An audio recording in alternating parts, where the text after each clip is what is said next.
All good? All good. Okay. So I'm here with Jamie Corliss, who is one of the members of the dance performance collaborative, the Coincidentals. And I just wanted to get the audience an idea of the background that they were working in as we were thinking about looking for spaces for this performance. So why it's appropriate, I think is best to come from Jamie. Like, how did you guys come up with this idea of doing these dance and performance pieces in people's homes? And all the members, I think. Sure. So Lydia and Natalia and I have been working together since we graduated from Columbia College, all in dance. We've sort of been through a variety of phases, starting with like, maybe we'll be a dance company, and deciding that wasn't exactly what we wanted to do, moving forward into really being excited about curating other people's work and providing opportunity for that. And that also, we had a lot of questions about the spaces we were using, like, we are really excited about engaging people in discussion afterwards. Why is it every time we have a dance performance in a theater or like a dance space, everyone says, that was great, and then they go home and it's really hard to engage in like a real conversation about that.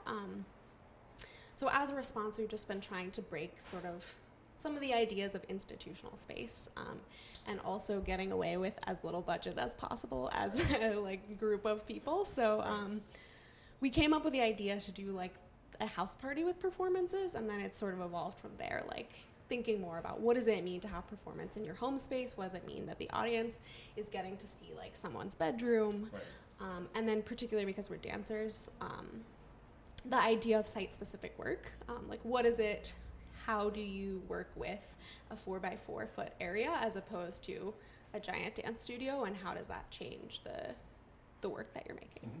I see it sort of fitting in this tradition that goes back to the living theater that came out of New York in the 60s, which then is now sort of resurging in a sense in terms of immersive theater. Like they're doing performances about the experience of being a school-aged child in actual schools, and people then are being led through them. And so it's really sort of meant to recreate the experience in an environment.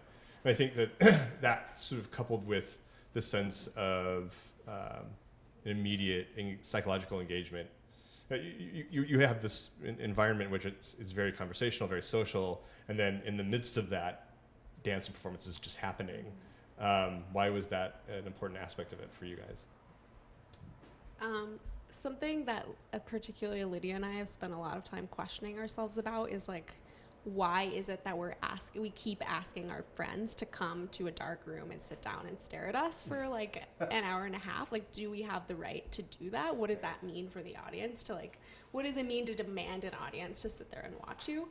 And I think we've both been interested in like playing with that idea. And so in the last event and in this one, where it's like, we're just letting the audience choose. Like, do they want to see this or do they not?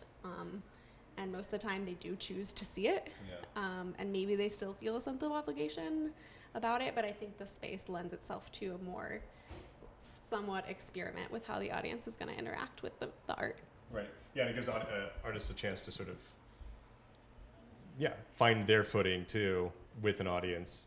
So, there are moments where it's like the audience is reacting, and but also predominantly is not, there's not a division. That proscenium division is taken out. Right, and there's that. So, but also this is a private space. So why were you thinking about doing it in a home and where you may limit the audience that you're getting? Was that part of the thing, just because you wanted to have a sort of safer space, or was it about sort of moderating the engagement with the public? I think a little both. Like, on the one hand, it's free to do it here, and on the other hand, a concept that we think about a lot is like creating a new space for community. And I think there's also like institutional spaces also limit that to a certain degree.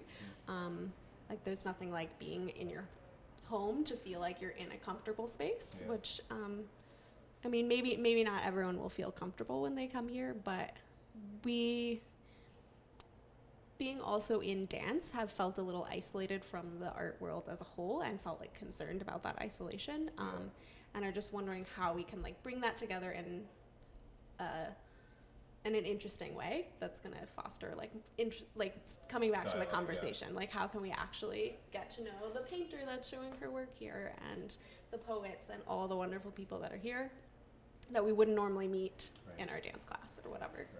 Yeah, and I think that's a very Chicago tradition. It goes back, decades and decades into the mid to late 1800s, where people would have salons here, and now it's there's this whole history of domestic or quote unquote alternative spaces in the art world where people have home apartment galleries, and but yeah, so that's sort of shifted now into producing this sort of salon for dance or home salon for performance or theater.